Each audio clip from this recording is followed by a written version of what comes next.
Ce qui explique la pertinence de cette semaine de formation, il faut préciser que c'est une semaine de formation du lundi au vendredi sur différentes thématiques, à savoir les procédures administratives de création d'entreprise, les demandes de financement, l'accès au marché public, l'étiquetage, l'emballage, et ainsi de suite.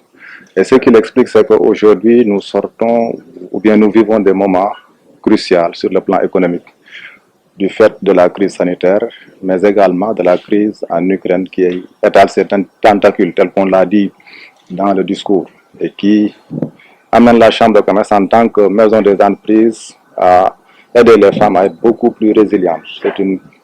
C'est un séminaire de formation qui est destiné aux femmes. Une centaine de femmes durant ces 5 jours. C'est pour les armer à faire face à ces, comment dirais-je encore, à la crise, mais également à tisser un réseau d'affaires. C'est des femmes porteurs de projets, des femmes qui ont des entreprises individuelles, mais également des femmes qui sont issues des GIE. Et là également, il faudrait remercier, saluer au passage la PAF, la plateforme africaine pour l'autonomisation des femmes et filles, qui a vraiment contribué à cette activité-là.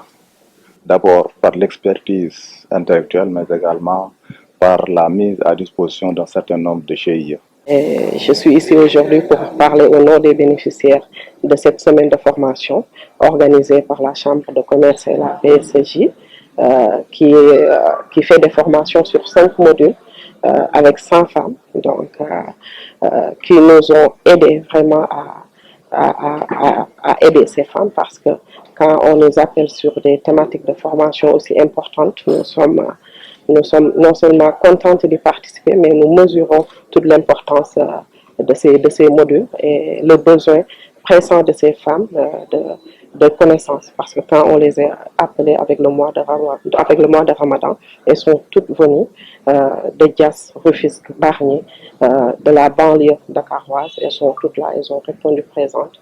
Donc, on remercie ceux qui ont organisé ces thématiques, ceux qui ont organisé cette semaine de formation.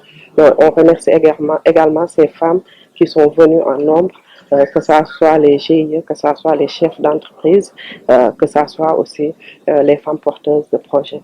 Nous avons ici des mères, nous avons ici des Badjanokor, nous avons ici des femmes qui sont à la tête d'associations, de très grandes associations, qui sont venues aujourd'hui se former par rapport à ces modules. Elles évoluent dans tous les secteurs, dans le secteur de l'agroalimentaire, dans le secteur de la société civile. Il y en a qui sont dans la transformation de l'agrobusiness. Elles sont dans tout. Les femmes sont dans tous les secteurs. Elles font de la culture, elles font de la transformation. Parce que même les femmes qui sont dans le milieu rural essaient elles aussi de faire de la culture dans leur maison, que ce soit le micro-jardinage, etc. Elles s'allient aussi aux femmes qui sont dans le milieu rural pour pouvoir travailler sur les cultures, faire la transformation et la commercialisation au niveau de la capitale.